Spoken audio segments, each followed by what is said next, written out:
Hallelujah. मुझे सुनने वाले हर एक को जल्द आने वाले यीशु मसीह के नाम में आप सभी को प्रेम भरा सलाम। मैं आशा करता हूँ आप सभी दिन प्रतिदिन लगातार यीशु मसीह में बढ़ते जा रहे हैं। तो आइए मेरे प्रियो, आज के मनन की ओर हम आगे बढ़ेंगे। आगे बढ़ने से पहले आइए एक छोटी सी प्रार्थना करें। प्यारे अनुग्रहकारी दयालु प्रभु जी, धन्यवाद परमेश्वर इस सुंदर समय के लिए। यीशु मसीह, अभी जब परमेश्वर हम कुछ पल तेरे वचनों से बिताते हैं परमेश्वर, मनन करते हैं राजा, होने दे तेरा वचन जो दो धारी तलवार है परमेश्वर। यीशु मसीह, हमें और भी तुझ में आगे बढ़ते जाने के लिए सहायता मदद कर, और ऐसी बातें परमेश्वर जो तुझसे हमें दूर करती है यीशु मसीह, वे सारी बातें परमेश्वर निकल जाने पाए। प्रभु जी, आगे के समय को पवित्र आत्मा तेरे पवित्र और सामर्थ्य हाथों में सौंपते हुए यह प्रार्थना जल्द आने वाले यीशु मसीह के मीठे और पवित्र नाम से मांगता हूँ, आमेन आमेन। मेरे प्रियो, आज का जो मेरा विषय है वह इस प्रकार से है कि प्रभु का दिन। यदि आप पवित्र शास्त्र पढ़ेंगे तो चाहे वह पुराना नियम हो चाहे नया नियम हो, यदि आप बाइबल पढ़ेंगे तो आपको बहुत ही अच्छे रीति से पता चलेगा कि परमेश्वर ने इस विषय में, प्रभु के दिन के विषय में कई जगहों पर अपने भविष्यवक्ताओं के जरिए बातें की हैं। आइए हम उन बातों को देखेंगे। तो यदि आप नए नियम में पढ़ेंगे, पहला थिस्सलुनीकियों अध्याय 5 आयत 2 में, तो वचन इस प्रकार से कहता है, क्योंकि तुम आप ठीक जानते हो कि जैसा रात को चोर आता है वैसे ही प्रभु का दिन आने वाला है।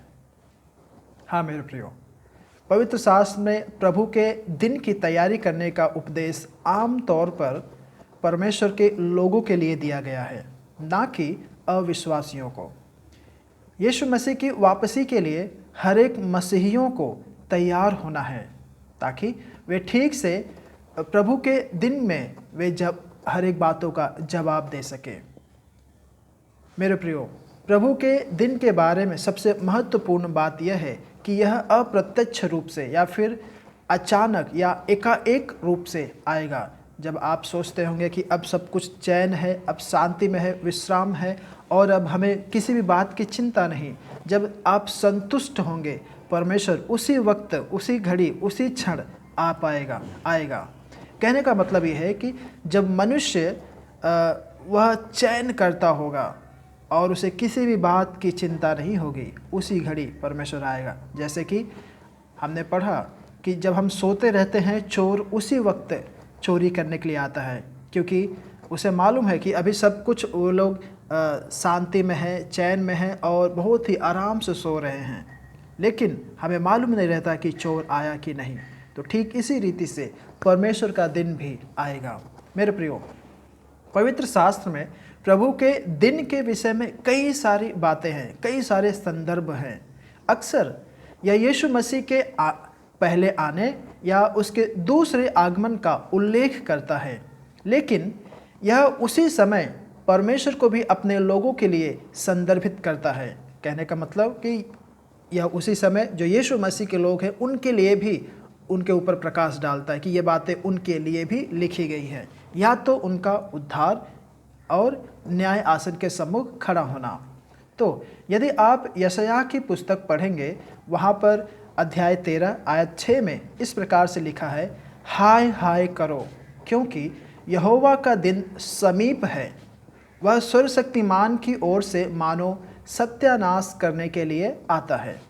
इसी प्रकार से यदि आप योएल की पुस्तक अध्याय 2 आयत 11 पढ़ेंगे, वहाँ पर भी इस प्रकार से लिखा है, यहोवा अपने उस दल के आगे अपना शब्द सुनाता है, क्योंकि उसकी सेना बहुत बड़ी है। जो अपना वचन पूरा करने वाला है वह सामर्थी है, क्योंकि यहोवा का दिन बड़ा और अति भयानक है, और उसको कौन सह सकता है।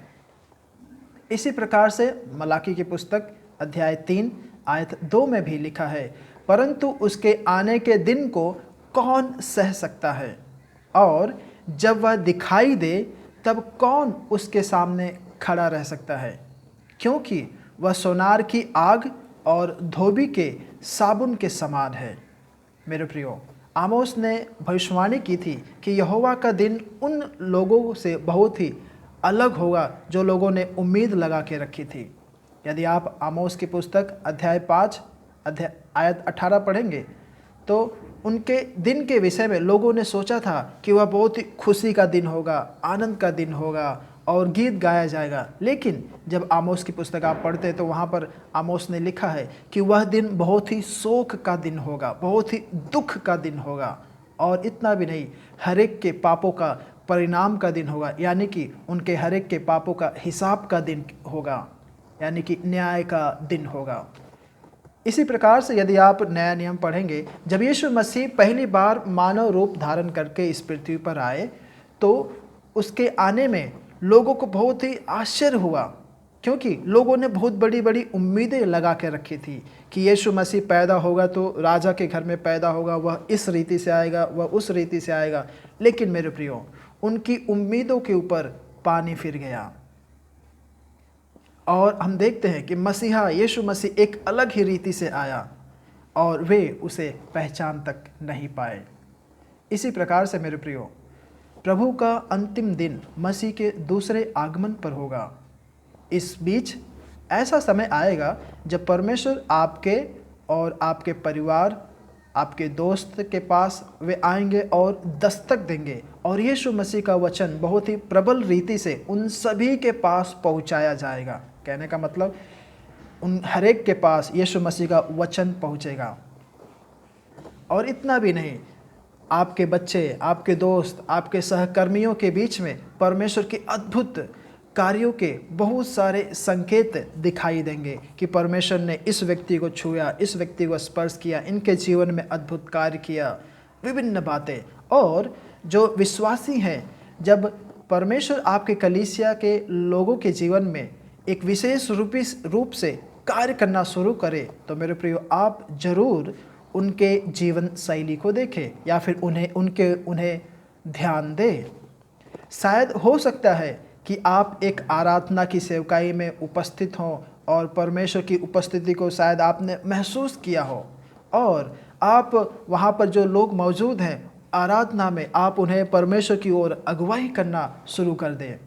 मेरे प्रियो, आइए हम अपने आप को तैयार करें, क्योंकि मेरे प्रियो, समय बहुत ही निकट है, समय बहुत ही करीब है। और यदि आप बाइबल पढ़ेंगे और बाइबल के अनुसार यदि आप संसार में या फिर समाचार को ऊपर ध्यान करेंगे, नज़र घुमाएंगे, तो आप ये देखेंगे कि बाइबल में की लिखी हुई हर एक बातें, तमाम बातें आज हर एक जगहों पे पूरी हो रही है। जिस प्रकार से बाइबल में लिखा है भूकंप होंगे, बाढ़ होंगे और लोग एक दूसरे के ऊपर राज्य करेंगे, चढ़ाई करेंगे, देश देश के ऊपर राज्य करेगा और लोग बिगड़ जाएंगे। तो आप समाचार देख रहे हैं तो बहुत ही अच्छे रीति से आप जान सकते हैं कि बाइबल की लिखी हुई हर एक बातें सत्य हैं और वे वैसे ही हो रही हैं। तो आइए मेरे प्रियो, इन सारी बातों को देखते हुए आइए हम यीशु मसीह की ओर फिरें, अपने आप को तैयार करें ताकि हमें उस न्याय आसन के सम्मुख दंड पाने से हम बच जाएं। क्योंकि मेरे प्रियो, परमेश्वर का, प्रभु का दिन बहुत ही करीब है।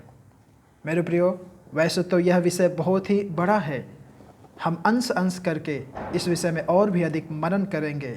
आज के लिए बस इतना ही। प्रभु आप सभी को आशीष करे, अनुग्रहित करे। आमीन।